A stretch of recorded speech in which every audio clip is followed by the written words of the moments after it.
देखिए, बहुत एकदम ये सब कुछ हुआ है तो इसका असर बहुत ज़्यादा भयावह है। मेरे यहाँ तो कम से कम 1.5 लाख लोग सीधे इससे प्रभावित हो गए। चूँकि वुडन हैंडीक्राफ्ट, आयरन हैंडीक्राफ्ट का यहाँ से काम है और सारा अमेरिका जाता था। केंद्र सरकार को अब वहाँ पे लगातार वो दबाव बना रहे हैं कि हमें 20% की वो दो। कुछ लोगों के कंटेनर्स बीच में फंसे हुए हैं। तो केंद्र सरकार को इसमें तुरंत सहायता देनी चाहिए उन लोगों को, जिससे ये लोग बेरोजगार ना हो जाएं। चूँकि 1.5 लाख लोग बिल्कुल हैंड टू माउथ आ जाएंगे। और ऐसी स्थिति हर ज़िले में, जहाँ से ज्वेलरी का हो रहा है, जहाँ से कपड़े का हो रहा है, जहाँ से लेदर का हो रहा है, तो उसका इफेक्ट आएगा। कुछ जगहों पे, क्योंकि यूरोपियन यूनियन में कुछ जगहें खुली हैं, उनको तो थोड़ा बहुत राहत मिल जाएगी, लेकिन हमारे यहाँ बहुत बुरी स्थिति होनी है। तो ये प्रधानमंत्री जी को इस वक्त फैसला लेना चाहिए कि अपने यहाँ इसका जो प्रभाव है वो कम से कम हो सके। जिस तरह की रणनीति बनी है, तो इस पे तो आने वाले समय में जो दोनों देश हैं उनके जो संबंध हैं उसमें बहुत बड़ी गहरी चोट भी लगेगी और गहरा देखिए, फर्क अमेरिका तो कभी हमारा साथ अच्छी तरह से रहा ही नहीं। हम्म, हम लोगों ने बिल्कुल अमेरिका के सामने, मुझे नहीं समझ में आता क्यों इस तरह से घुटने टेकने की बात कर रहे हैं। अपने स्वाभिमान के साथ समझौता नहीं होना चाहिए। प्रधानमंत्री 140 करोड़ लोगों के प्रधानमंत्री हैं और देश का नेतृत्व कर रहे हैं। तो प्रधानमंत्री को अपने देश के स्वाभिमान के साथ किसी भी प्रकार का समझौता नहीं करना चाहिए। विपक्ष के साथ साथ राष्ट्रीय संघ भी इस चीज को उठाने लगा। जो आरएसएस के प्रमुख हैं मोहन भागवत, उन्होंने अभी कहा है कि हमारी जो राष्ट्रीय नीति है यह सुनिश्चित करनी चाहिए कि अंतर्राष्ट्रीय व्यापार स्वैच्छिक आधार पर हो, किसी दबाव में नहीं। हमारी तो नीति यही थी, हाँ। इसको तोड़ मरोड़ तो इन्होंने दिया।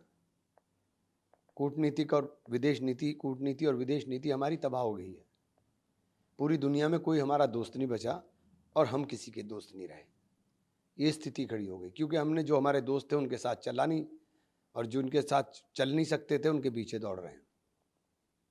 उधर जो है ट्रंप के जो सलाहकार है केविन पेसेट, उनका कहना है कि अगर भारत ने अपना रवैया ठीक नहीं किया, जो अड़ियल रवैया है, तो हो सकता है ट्रंप आने वाला अपना जो रुख है और कड़ा कर सकता हमें और सख्ती के साथ इसके अंदर बात करनी चाहिए। अगर आप ज़्यादा नरमी दिखाएंगे तो आपको कुछ नहीं मिलने वाला है। है। उधर जो है पीटर, जो व्हाइट हाउस के सलाहकार हैं, उनका कहना है कि मोदी का युद्ध करार देते हुए उन्होंने इस चीज को मोदी का युद्ध करार दिया और कहा कि टैरिफ जो है, अगर भारत रूसी तेल खरीदना बंद कर दे तो 25% छूट मिल सकती है भारत को टैरिफ में। नहीं तो आप, हम उनके रहमो करम पे कहाँ हैं? वो हमारे हितों के साथ क्या करेंगे? क्या अमेरिका हमें तेल देगा इतना सस्ता?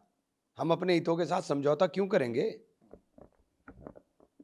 समाजवादी पार्टी, कांग्रेस लगातार इस चीज का विरोध कर रही है और लगातार जता रही है कि ये चीजें नहीं होनी इंदिरा चाहिए। जी जैसा हौसला चाहिए। आप माई फ्रेंड करके आपने पूरा देश के लोगों को भुगतवा दिया।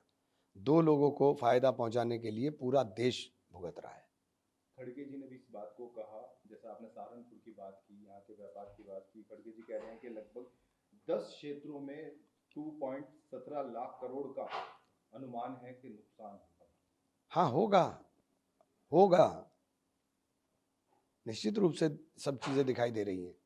तो केंद्र सरकार को इसके अंदर सर्वदलीय बैठक बुला करके सबसे मशवरा कर करके, ये एक आप जो मुसीबत है वो देश के ऊपर है, तो सबका साथ लेकर के बैठ करके सर्वदलीय मीटिंग बुला करके इसमें मशवरा करके इस पे फैसला लेना चाहिए।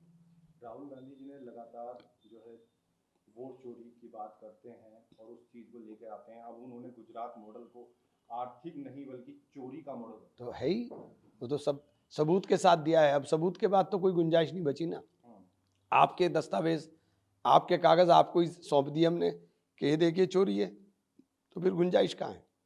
वो ये कह रहे हैं कि हम आने वाले 6 महीने में बता देंगे कि लोकसभा और विधानसभा में चोरी का एक मॉडल विकसित किया गया था, जो गुजरात मॉडल का नाम दिया करते जिसको। हाँ, ये आर्थिक मॉडल नहीं बल्कि आप देखिए ना, हमारी रैली में और कार्यक्रमों में भीड़ उमड़ती है, उनकी रैली और कार्यक्रम में लोग नहीं आते लेकिन वोट निकलते हैं।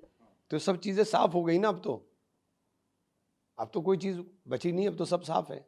उधर भाजपा है कि मोदी जी जो है वो गंगा जल की तरह पवित्र हैं, राहुल गांधी और उनका परिवार है चोर। अरे अब ये तो सारी दुनिया देख रही है कौन पवित्र है और कौन क्या है, अब इसमें कहने की ज़रूरत नहीं है।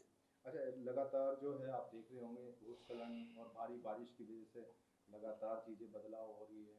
और अभी कल की बात भी है, कटरा के अंदर भी बहुत ही बाढ़ दुखद है। देखिए हमारे यहाँ की तो खुद हमारे यहाँ के कुछ लड़के महेश में हिमाचल में चंबा में यात्रा करने गए थे और वहाँ बहुत भारी भूस्खलन हुआ है। उसके अंदर एक की तो लड़के की मौत की इत्तला आ रही, चूँकि संपर्क नहीं हो पा रहा है, रात बड़ी मुश्किल से एक से संपर्क हुआ था, तो 6 लोग बचे हुए हैं, 4 लोग लापता हैं। तो अभी बहुत ख़राब स्थिति है, लगे हुए हैं कि किसी तरह से इन चीज़ों से निकला जाए। अच्छा, कैसे मानते हैं, क्योंकि अब टेक्निकल चीज़ें भी आ गई हैं। उमर देखिए अब्दुल्ला भी ये बात कह रहे हैं कि जब आपको पहले ही पता था तो यात्रा रोकनी चाहिए थी। देखिए देखिए यात्रा को लोगों को भी ये समझना चाहिए कि अपनी जान जोखिम में ना डालें, उनके परिवार पीछे हैं। लगातार पहाड़ के ऊपर भूस्खलन की घटनाएं हो रही हैं, तो लोगों को सोचना चाहिए, पहाड़ों की तरफ जाने से परहेज करें इस वक्त।